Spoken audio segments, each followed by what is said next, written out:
And good day once again, and welcome back into the International Space Station Flight Control Room here at the Johnson Space Center in Houston. We've extended our Space Station Live broadcast for the day a few minutes. A busy man has joined us today. He is the lead flight director for Expedition 38, Judd Frieling. Judd, thanks for being with us today. You just literally walked out of the International Space Station Mission Management Team meeting. How did all of that discussion go, and how are we looking for the start of the spacewalk on Tuesday morning? Yes, the discussion went great. We're looking, we give a go for the next EVA. That's tomorrow morning. So that's we're all ready to go. Okay, so let's take a look at the last 48 hours here. The first spacewalk, the crew worked extremely efficiently, basically knocked off the first 2 hours of what had been planned for the second spacewalk, and they're back in the airlock. And walk us through what happened back in the Quest airlock at the end of Saturday's spacewalk and the resulting activities over the past couple of days. Yeah, so we intend for at the end of the EVA to kind of clean up the EVA, and at the end of that we pressurized the airlock. And once we did that, we had an inadvertent switch throw that turned some water on to go to one of the suits. And that inadvertent switch throw made us question whether or not we got some water in the sublimator module of one of those suits while it was at pressure. So the reason that's not such a good thing is that we expect water to go in the sublimator when we're at vacuum of the airlock, and that the act of the water going in the sublimator actually is what creates an ice brick on the sublimator and allows us to reject heat on the suits once they go out EVA. When water gets in that sublimator at pressure, there's a chance that once we go back to vacuum again, that water will freeze in kind of an incorrect place in the sublimator and kind of let it expand out and bow the sublimator. So because there was a question about whether we had liquid water in that sublimator, that suit 3010, which was Rick's suit, we had to call that suit no-go. Okay, now in calling it no-go, that necessitated a discussion about how much time it would take to get another suit ready to go, and that's what led us from a Monday spacewalk today through to a Tuesday spacewalk. So what has the crew been doing now to prepare for that, and what did they do back, I guess, yesterday on Sunday in order to get the ball rolling? Right, so we had already planned for them on Sunday to have a jam-packed day of activities, scrubbing their suits, scrubbing the water within their suits, and various other cleanup activities to get them ready for an EVA that would have been on Monday. So because we had to call this suit, the 3010 Rick suit, no-go, that means we kind of have to do a suit shuffle. And we shuffled the suits around such that we can get our backup suit, which is 3005, resized. We also have to, the way it works out is that 3005 has an upper torso unit on it that would only fit Mike. And so we have to give that one to Mike, and we have to take the one that Mike was using in this previous EVA and give that to Rick. So we basically have to resize both of those suits. Sort of a tailoring nightmare if you went into a department store to get the right fit. Right.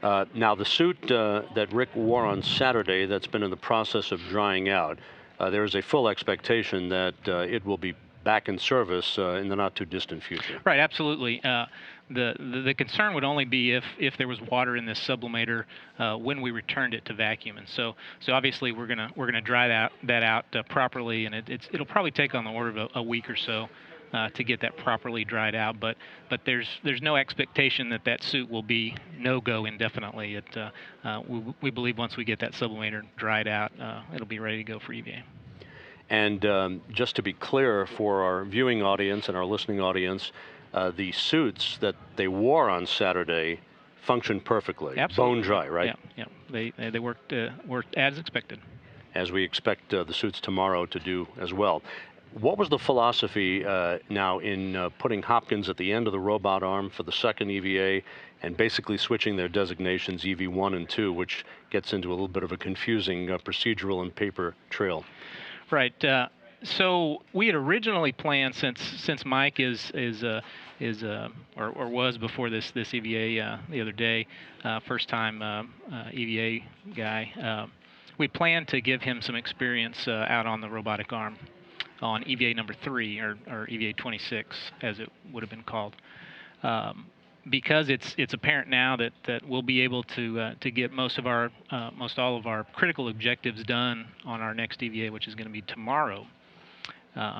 There was some thought from both the crew and the ground here that it would be good to get Mike some experience flying in the arm, and so we went ahead and swapped roles between the crew members. So Mike's going to be out on the arm on this EVA, and Rick's going to be out free floating.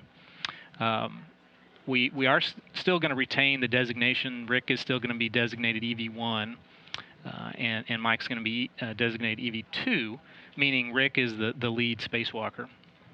But for our kind of ground procedures down here, we basically kind of have to scratch out EV1 and 2 and reverse those as to because fundamentally Mike's doing the role that we had bookmarked for EV1.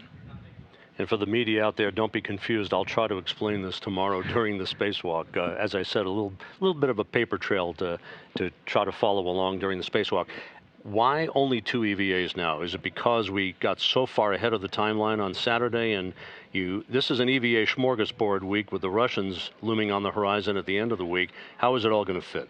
Yeah, so based on our experience from the previous time we did this pump R&R, we had a lot of problems with the quick disconnect connectors on the pump module itself, and so we kept a lot of time on this EVA on Saturday for the crew to be able to manipulate those quick disconnect QDs.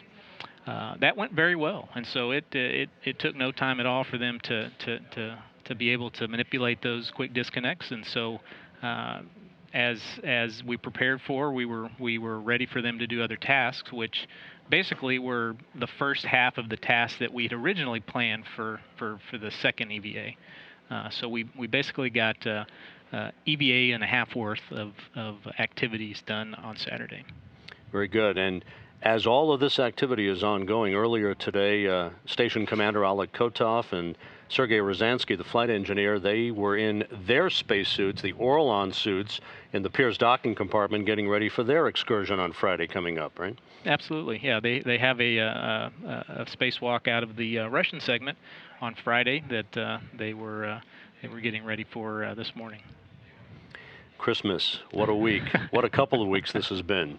So to set the stage, Koichi Wakata was involved in robotics conferences today. The 2 spacewalkers, Mastracchio and Hopkins, did a procedures review earlier today.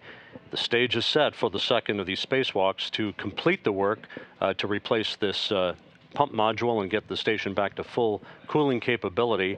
Spacewalk scheduled to begin at 6:10 a.m. Central Time on Tuesday. We'll be on the air with our live coverage at 5:15 a.m. Central Time on Tuesday. Judd, Frieling, thanks very much for joining us. Appreciate it. Thanks, Rob.